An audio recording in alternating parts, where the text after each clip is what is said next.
Okay, so I appreciate the fact that there are at least a few of you who have hopped on the call.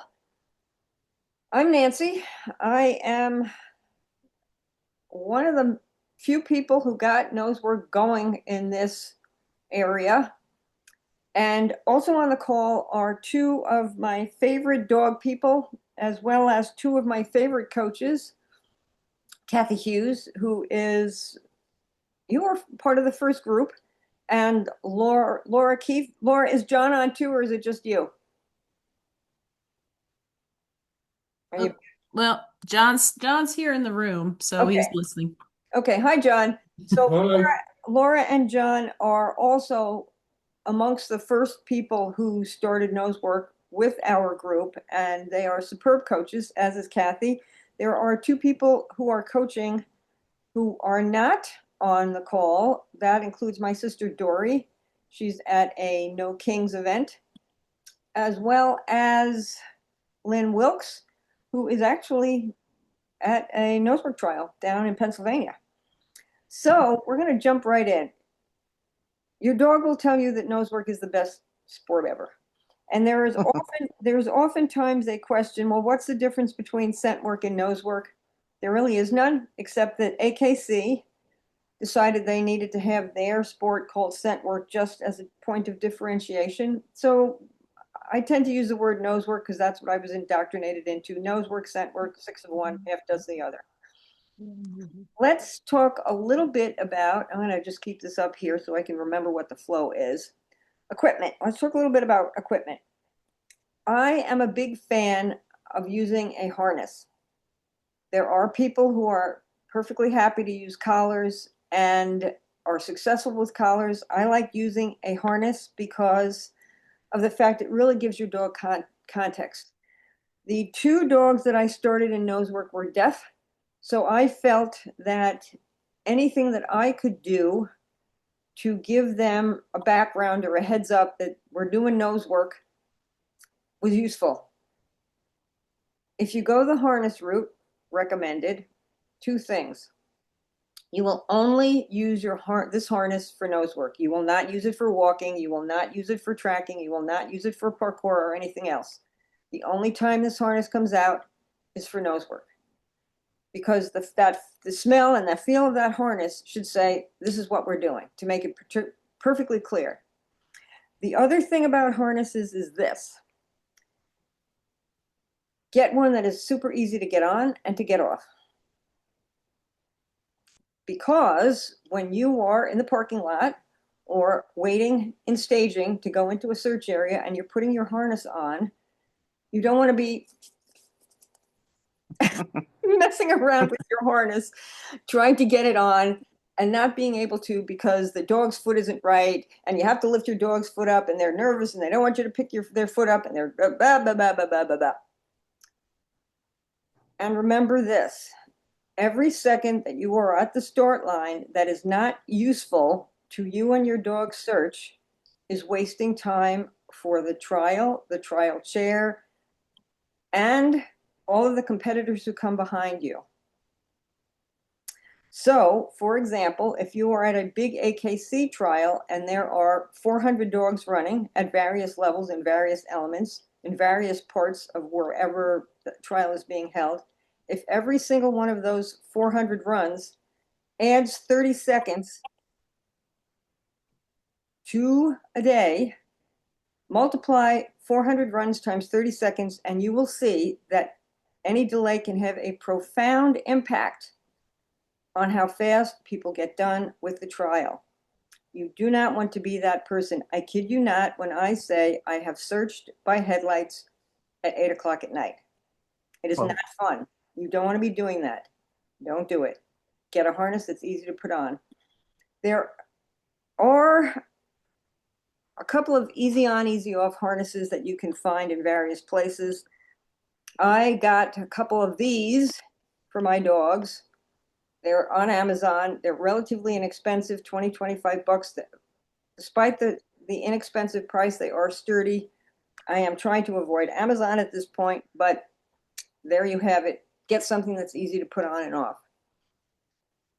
So let's talk a little bit about lead length. And Kathy and Laura, if I'm missing anything or you want to add anything, don't hesitate to jump in or interrupt and say what you need to say.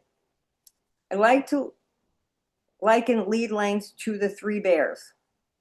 A 6 foot lead, which is ordinarily what you walk your dog on, most of us, is too short. You're going to be up your dog's butt, and the dog is going to feel the pressure of that and will move fast or potentially move past hides.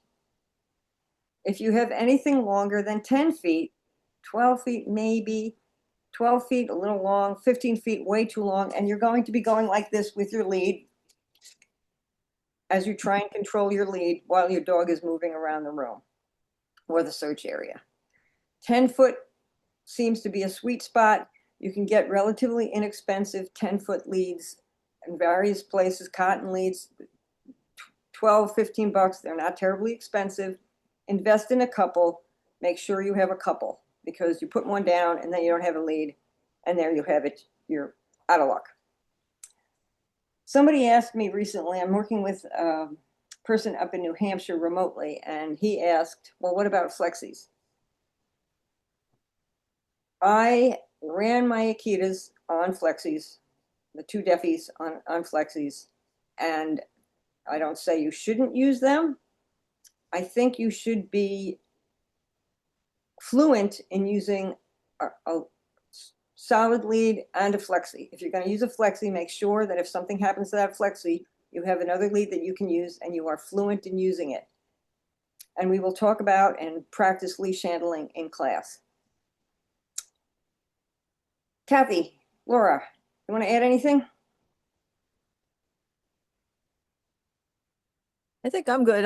I don't use a flexi personally, but I can if I have to.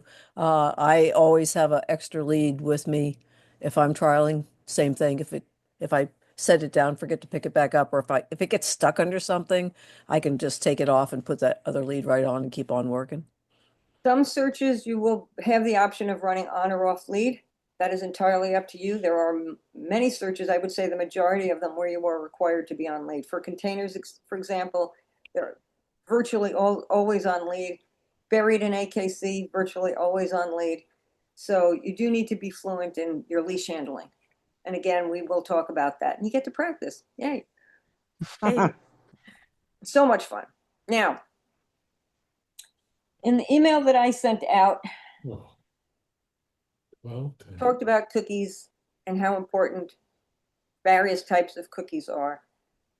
You want something that is soft and non-crumbly. Trust me when I tell you that crumbs or dropped cookies, and we're going to talk about handling your cookies when you're handling a leash. You'll probably be practicing that too. Dropped cookies and crumbs from crumbly cookies are absolutely the bane of a nose handler's existence because your dog will be spending time sniffing the ground and not looking for odor. They're looking for cookies and they're not looking for odor. The other part of that is if you are using crumbly cookies and in a trial and some other dog comes up behind you or after you and they find odor and then they find a dropped cookie or crumbs on the ground or near the hide, they have just self-rewarded and can move on past that hide, missing the hide. Ah, So interesting. super, super, super important to use soft and non-crumbly cookies. You don't want to use deli meat because it sticks to the finger. If you use ham steaks, cube them up. If you're going to use hot dogs, which are oftentimes popular, nuke them for 60 or 70 seconds so they're not sticking to your fingers. jerky. So they should be easy to dispense. At the very first point on this is the cup hand reward technique. So we're going to practice this too, which is you have your lead in one hand and some cookies in one hand, and you make your hand like a cup by the dog's nose by odor, and you go drop, drop, drop, drop, drop. The biggest mistake that green handlers make is not rewarding sufficiently. Trust me when I say this, you cannot reward enough when you are starting a dog in nose work. You cannot reward enough. You want to reward 5, 10, 8, 7 cookies in order that you build so much value for odor that the dog goes, "We're doing nose work. Hold my beer. Get out of the way." One of the many reasons that dogs like nose work. The other reason is this: 40% of a dog's brain is associated with the sense of olfaction. So they're getting to use their nose and their best sense, for something that's fun for them, and they get paid heavily for it. So this is kind of a sticky wicket, because there are entire groups of people who start with what they call primary, which is food. And actually, NACSW, which is the organization where we host trials, through which we host trials, has a certification program for instructors where if you are an NACSW instructor, you have to start with primary, in other words, food. You put food in boxes, and the dog has to run around and find food in boxes.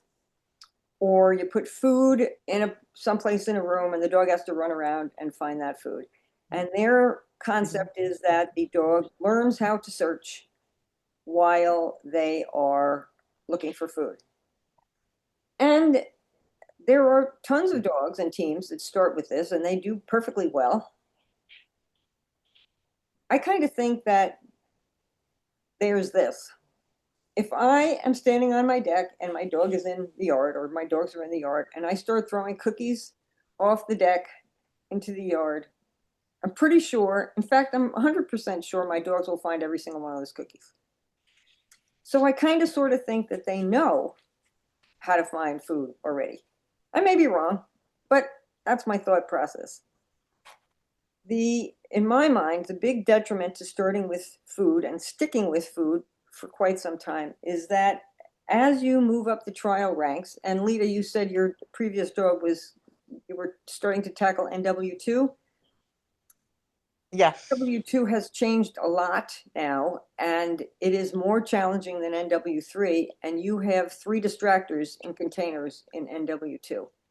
One is going to be Wow. protein, one is going to be a toy, and one is going to be a carbohydrate. And I kid you not, there are people who come back after they've trialed it and they say, "Oh yeah, my dog searched past the roast beef sandwich."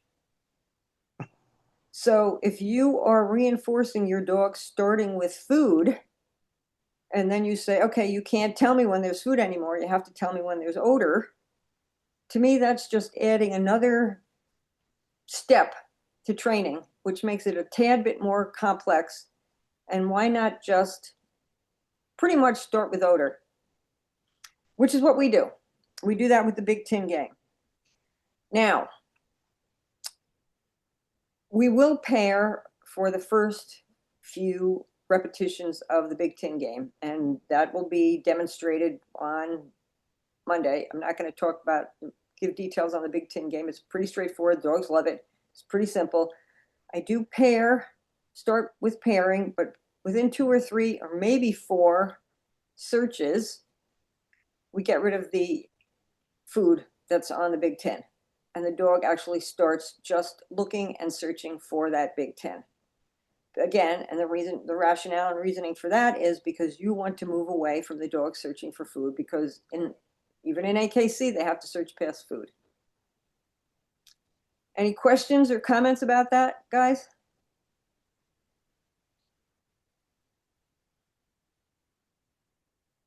I like that different approach. Yeah, well, did you start with boxes? Yes. Yeah, we don't. We start with the Big Tin game, which is kind of like an interior search, and then we kind of move to exteriors and vehicles. And we introduce containers last, which helps, really, really, really helps cut down on box antics, smashing, biting, stomping on. You don't want box antics. You want your dog to just be focused on finding odor, and oh yeah, oh, there's odor in a box, great, here it is, as opposed to doing some naughty things. Now, what's an indication? Your dog's indication is how they tell you they have found the odor. And this picture I pulled off a Akita Facebook page that I'm on. and the handler that posted this picture was just gushing about how much she loved this, what she called an alert, but it's really an indication. The dog found odor and then looks back up at her, and she called alert. Not a fan of what I call the dreaded look back. This is the look back. Not a fan because multiple reasons. Dogs are smart. If they get confused or they're a little concerned or you've been helping them find hides because you're running known hides, they start looking at you. And if there's pooling odor and they look at you, you're going to call it. And if you cannot say, point to the hide, if the judge asks where, if you cannot point directly to the hide and say there, you're going to get a no. You can't go, it's over here. You have to go, the hide is underneath that chair, the chair in the middle, or the chair in or under the lip of the garbage can. You're going to get a no, and there goes your entry fee and your potential qualification, your cue. You want your dog with his schnozzle sticking to source. And I asked a friend of mine who's up in Rochester, which one here? This one. If I could, she posted this on her Facebook page, and I asked her if she would let me use this video. And I'm going to close off my video if I can, because I want to make sure that you can see this. I don't know how to do that here. How do I do that? I'll just play it and hope, and I'll send out this link in case it doesn't show well. So we're going to watch this and then we'll talk about what we see. All right. It's only 42 seconds long.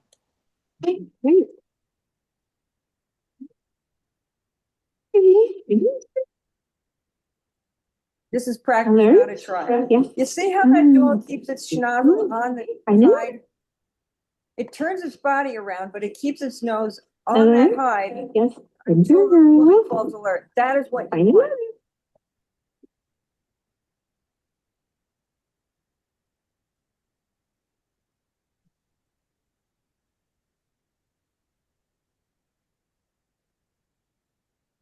Alert. Yes, it is confirmed. Yeah. Back here. So I can't help myself. We're going to talk about this video. Sorry, Kathy. You know me. You know me too well. I do. When you get to the start line, you're going to practice this from the get-go. When you get to the start line, you are going to hold your dog, preferably by the handle on its harness, and you are going to wait until your dog is facing into the search area.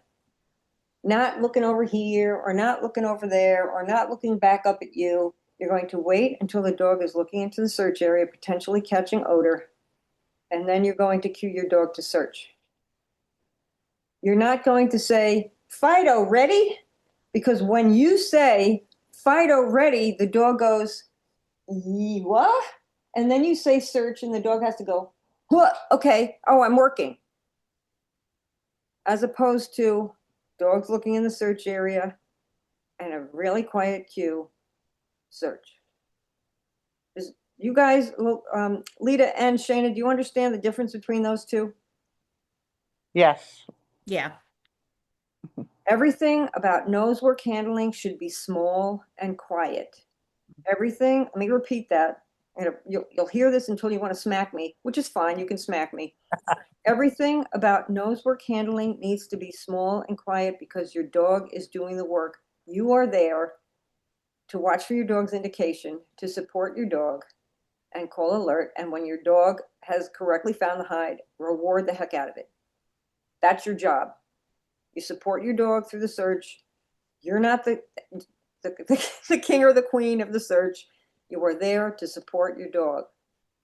So let's watch this.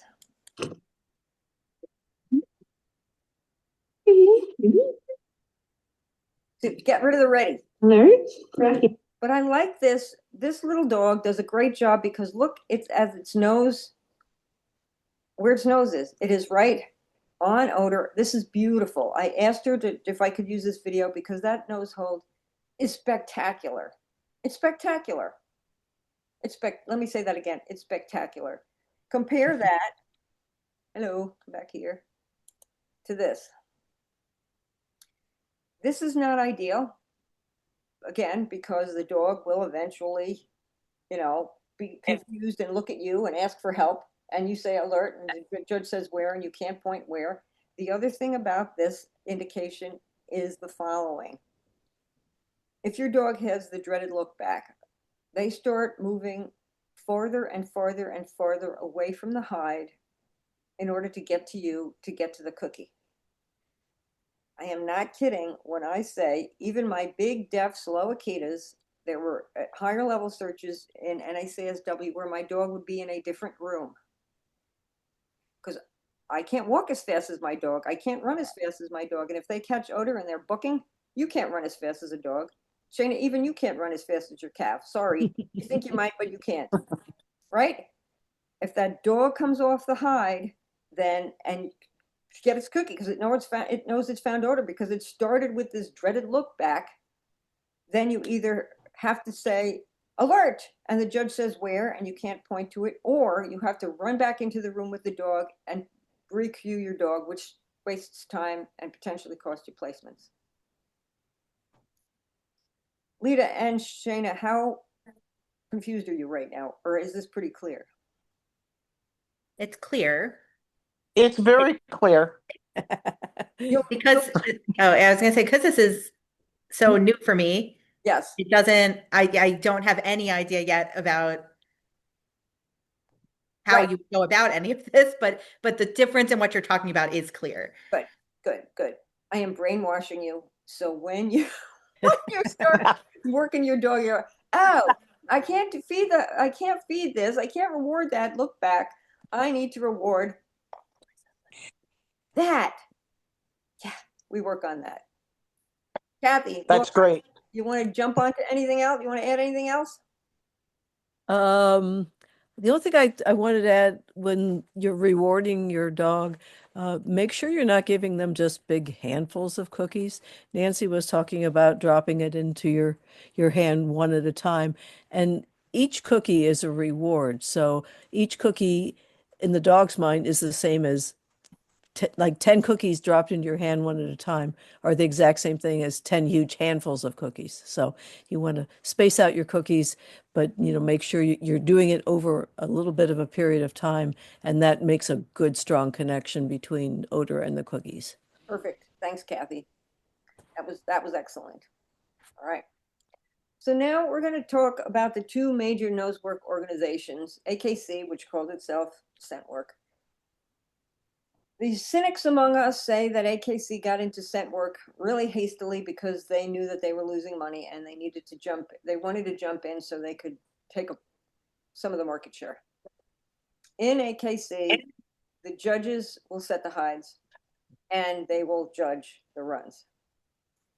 There are two different divisions in AKC scent work. One is the odor or scent division, and they have 4 odors: birch, anise, clove, and cypress. They had to be different than any of the others, which generally only use birch, anise, and clove.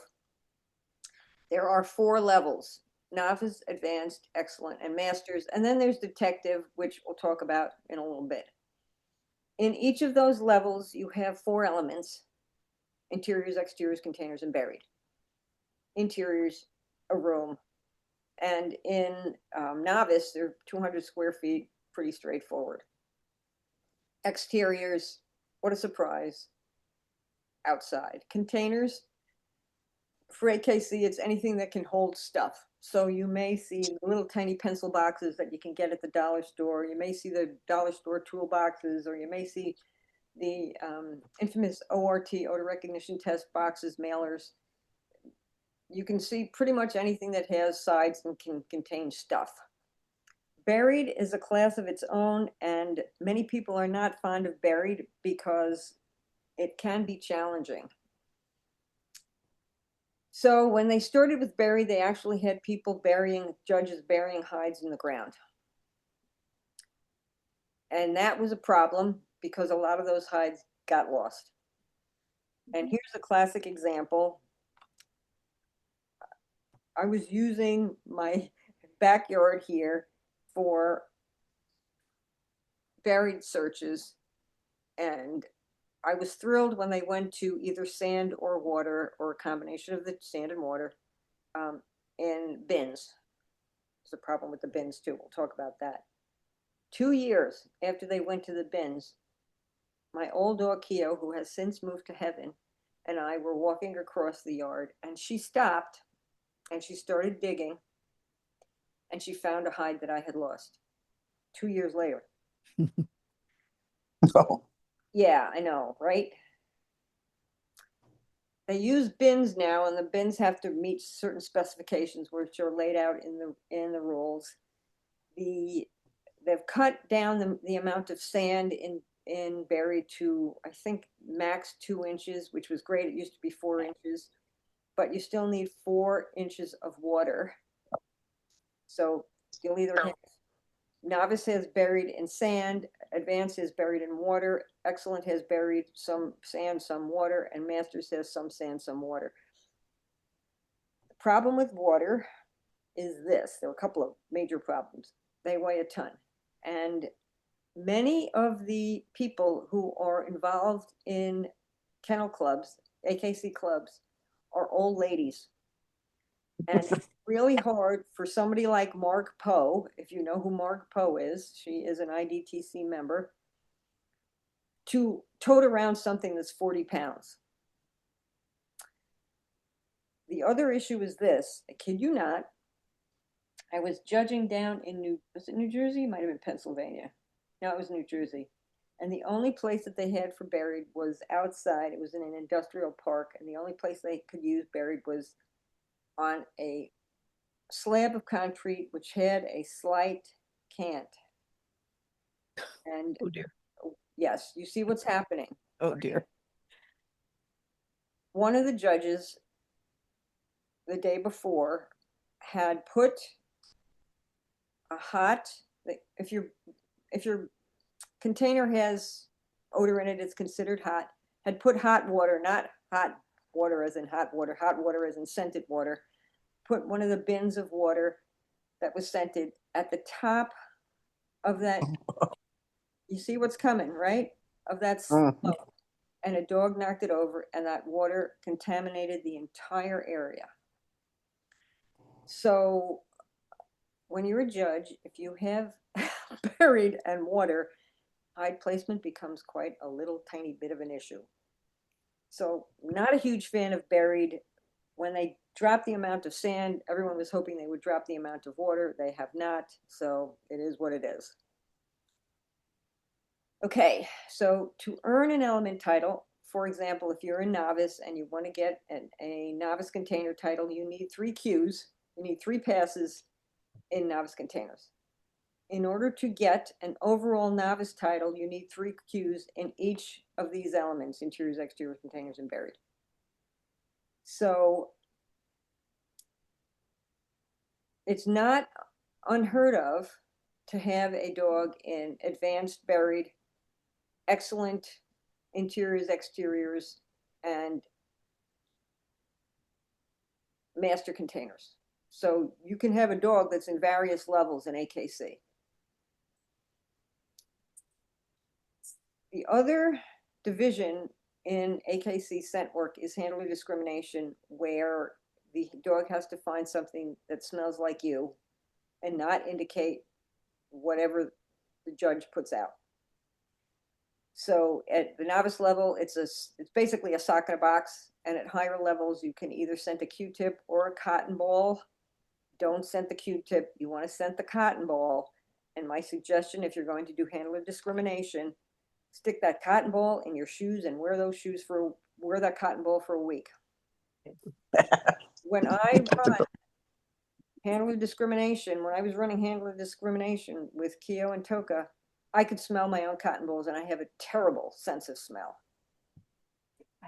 And the reason for that is, if you're wearing your sock for a week, the cardboard boxes that they put the sock in are all new, and who knew that new cardboard actually has quite an odor? And if you're doing handler discrimination at higher levels, some of the searches are outside, so you have to fight against wind, etc. So whatever you use, you should be able to smell it yourself. That's my suggestion. So onward and upward with AKC. The highest level is detective level. It's a one trial, one search, and usually the cost is about $50. And the search area has to contain 2 different elements. It's usually interior, exterior, 5 to 10 hides, and you need 10 cues in order to get the detective title.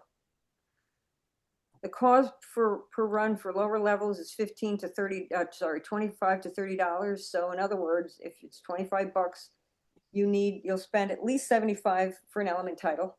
And in order to get your overall level title, you'll spend about $300 or more if you don't get all cues.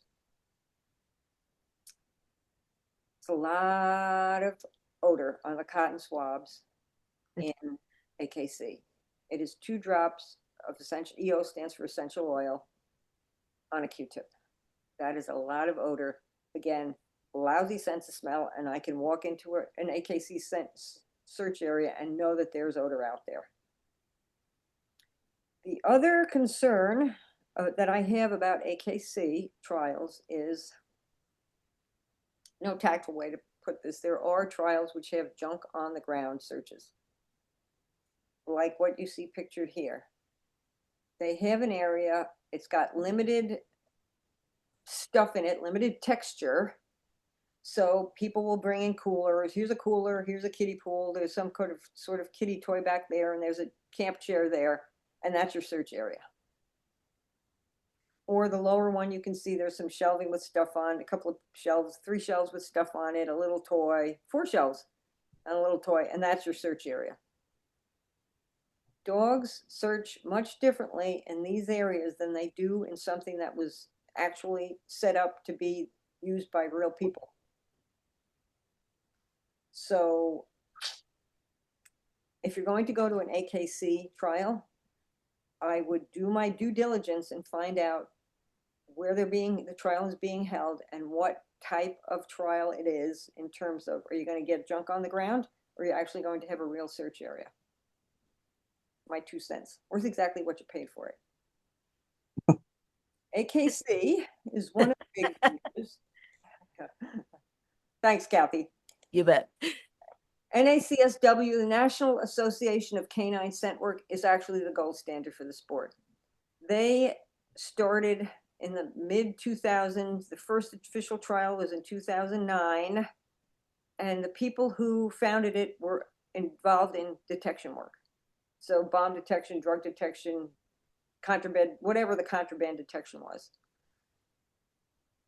Also 4 elements: interiors, exteriors, containers, and vehicles. Not buried. Thank you. The gods of nose work, not buried. They use vehicles.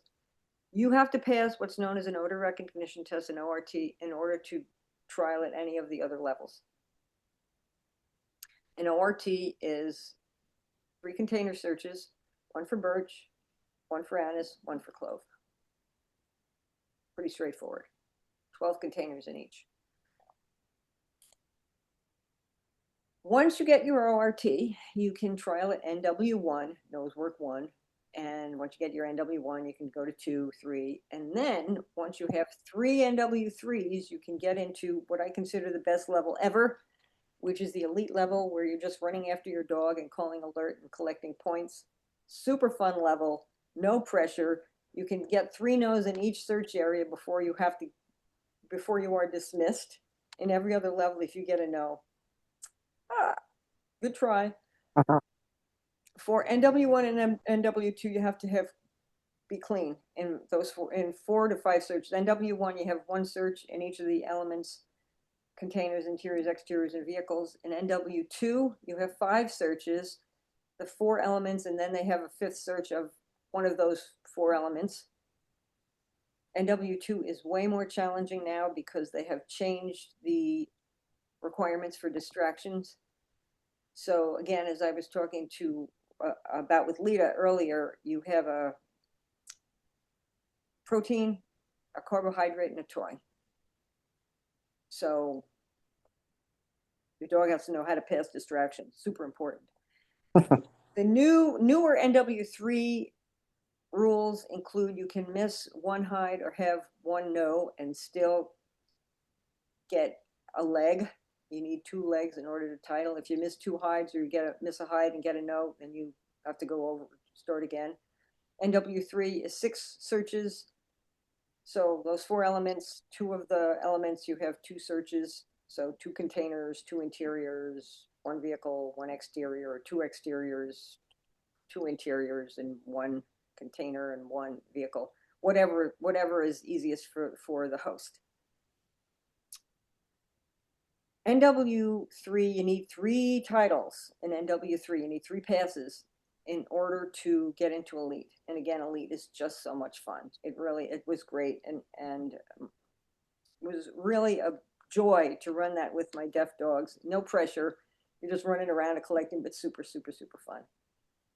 You need 1,000 points. It's not that hard to get. Summit is the highest level of NACSW. It is a grueling 2-day trial of 8 searches. I've had people who are in AKC tell me, oh, well, Summit is just a couple of detective trials. Like it's just a couple. No.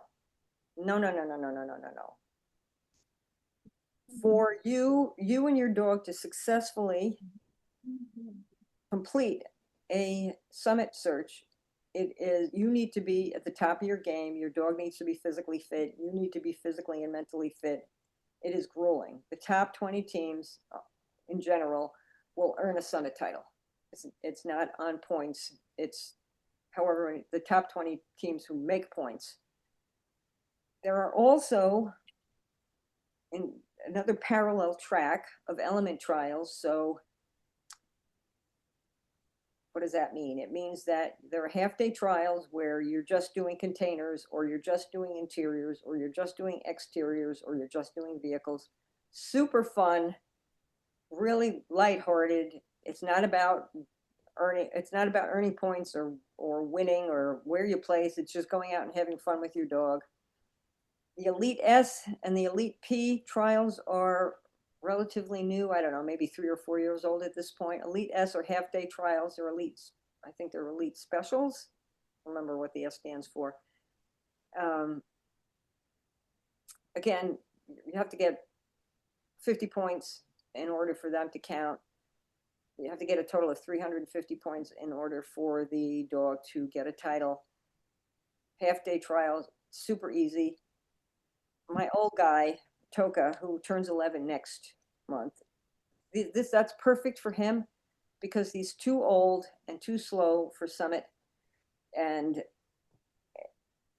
Elites are great because he just gets to run around, smaller search areas, shorter times, and then he's done, and he loves them. Elite Ps are full-day trial, and you have to be an elite champion in order to participate in Elite Ps.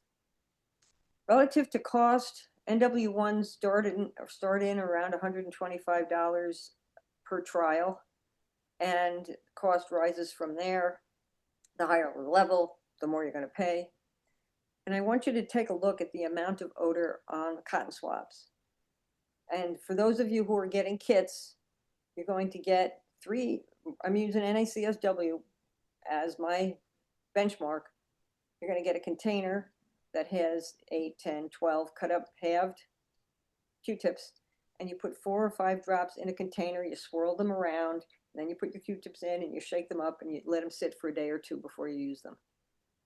Okay, Q-tips are halved. You need, for both AKC and NACSW, you can only use paper stalks on your Q-tips or your cotton swabs. You can't use plastic because plastic will dissolve in the essential oil. Laura, you have way more experience in Summit than I do. Do you have anything to add? My guy's too old for Summit. He's just too old and too slow. I don't think I really have anything to add. I mean, it is definitely a challenging level, and they set puzzles that you don't see in any other level of trial. It's very it's hard to really explain the difference, but the searches are longer, they're bigger, and the hides are just set in a much more challenging way. So you and your dog have to be pretty darn good in order Yep. to be successful. So close, Laura, so close. I know. Yes, I know. Yeah. So when you are using your cotton swabs or preparing cotton swabs or doing anything with the essential oils, you need to be super, super, super, let me repeat that, super cautious. And I'm going to show you this short video. This is about germs, but this also applies to how you handle odor. So if you could see germs, you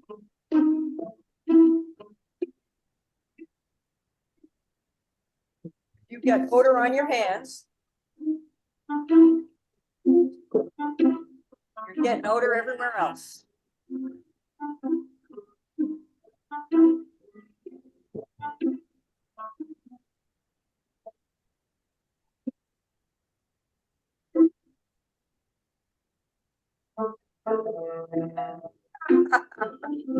Be that Be guy.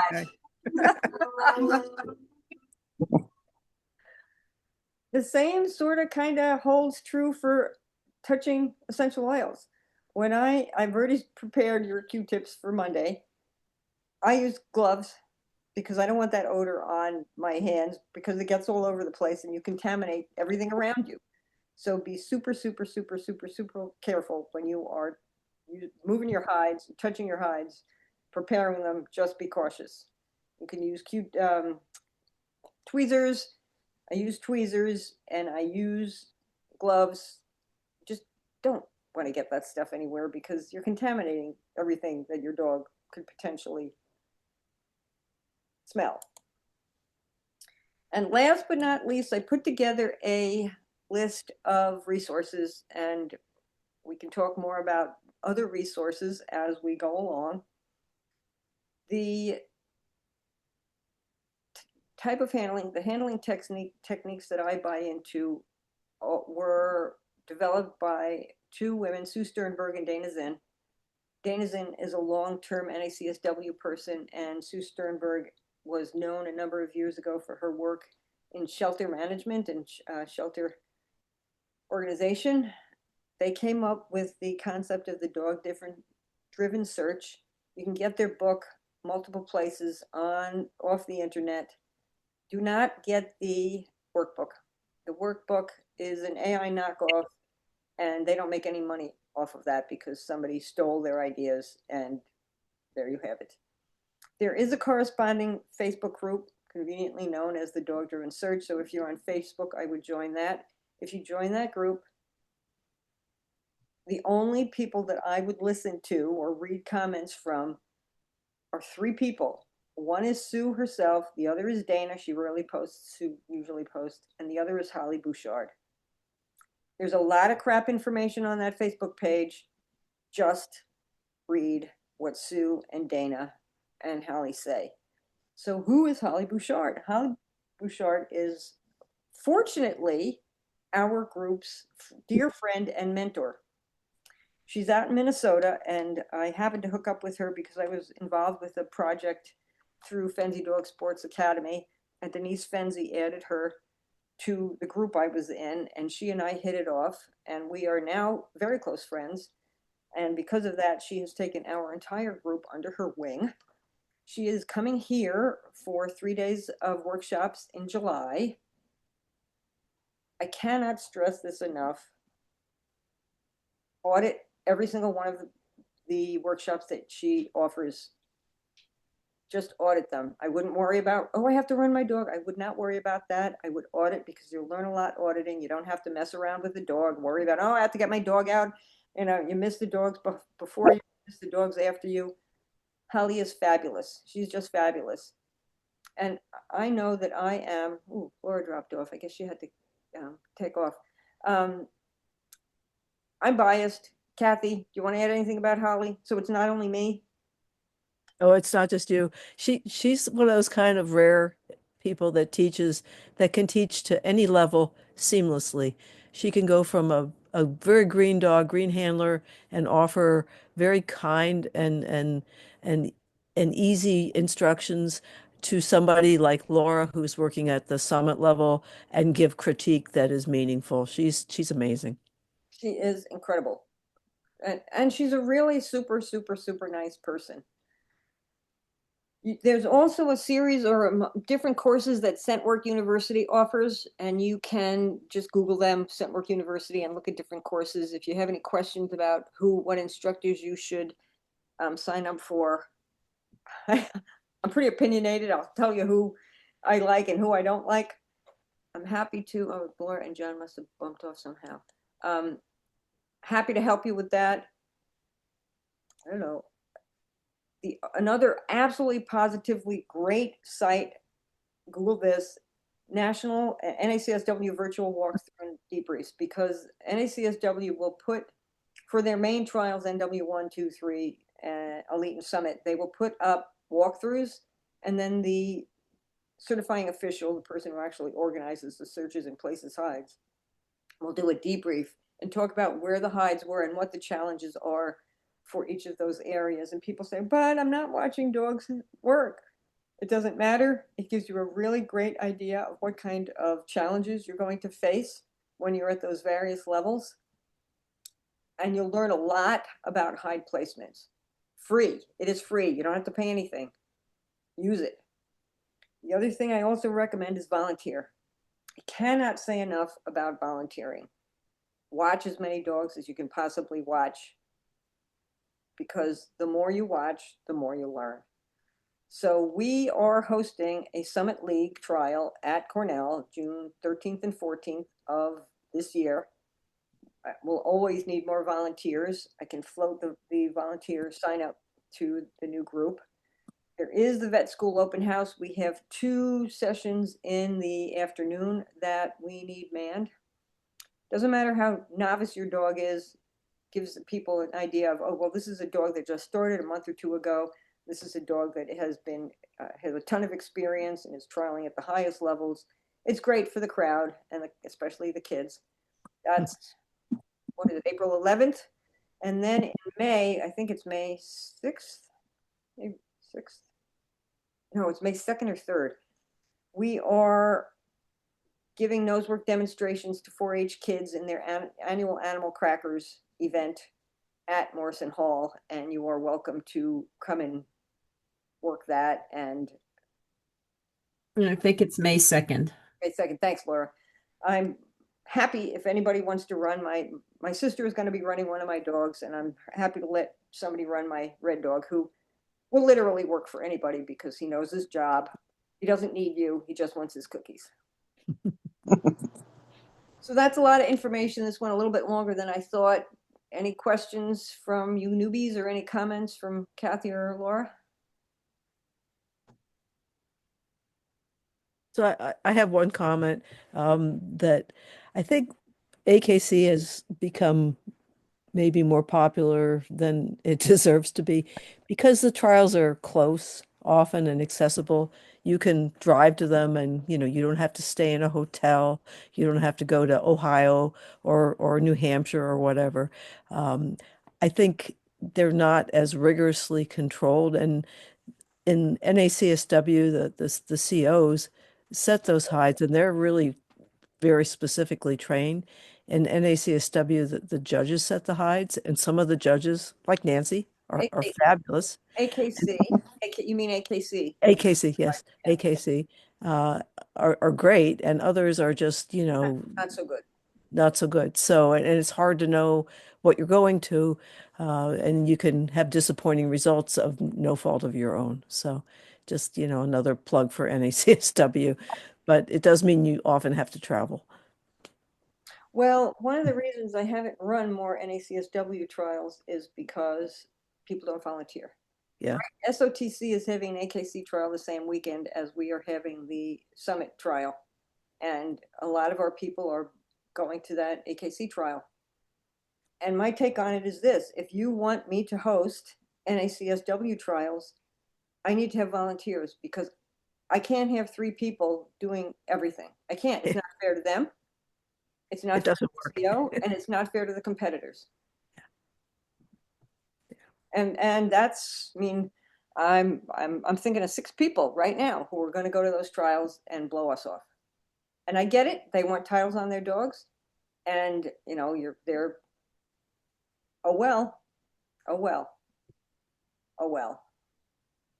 So There are benefits to using AKC. I use them as a stepping stone for NACSW. To me, NACSW really is a better organization with cleaner searches and more standardization amongst the searches, and super fun. Super fun. Better handling too. The people who in NACSW tend to be far, far, far better handlers than what you'll see in AKC.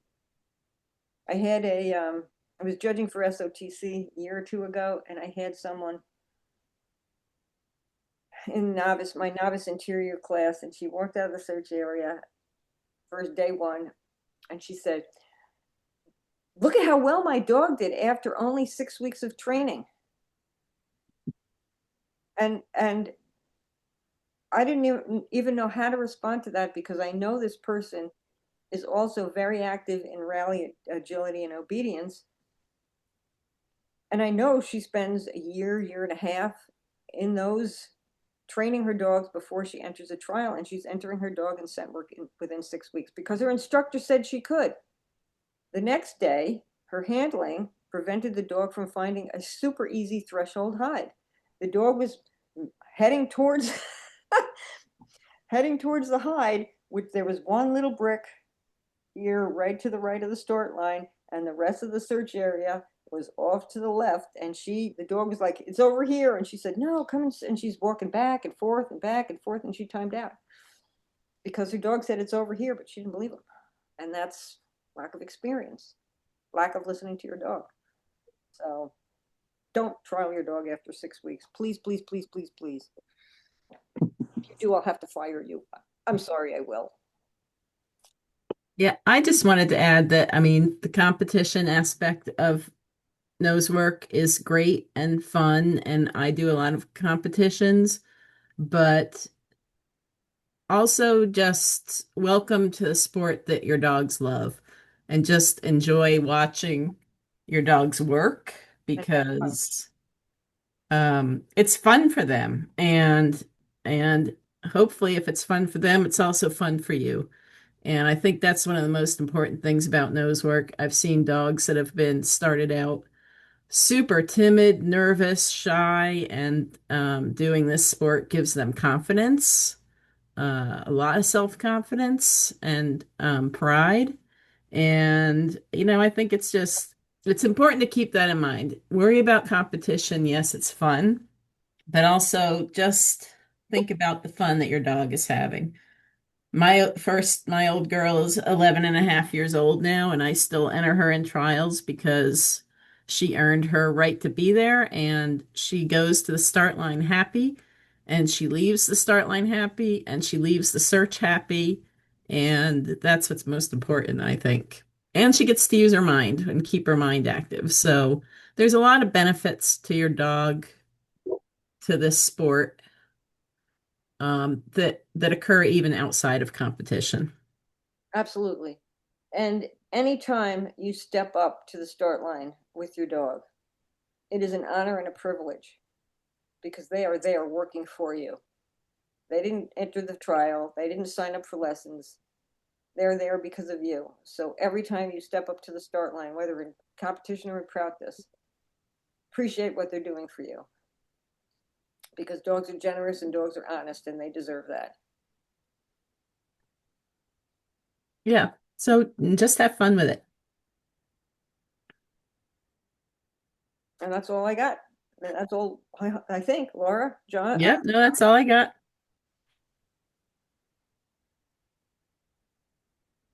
All right. So we'll see you on Thank you. Monday. You will see Kathy and Laura on Monday, and me, Woo. and Dory, not Lynn. We will have fun. Glad you came into the light. Have a good night, folks. See you on Monday. Thanks, Nance. Bye for now. Thank you. Thanks for jumping on, Laura and Kathy. Yeah. See ya. Nancy, did you want to chat about? Yeah, hang on one Okay. second. I'm gonna figure out how to stop the recording. Okay. Stop.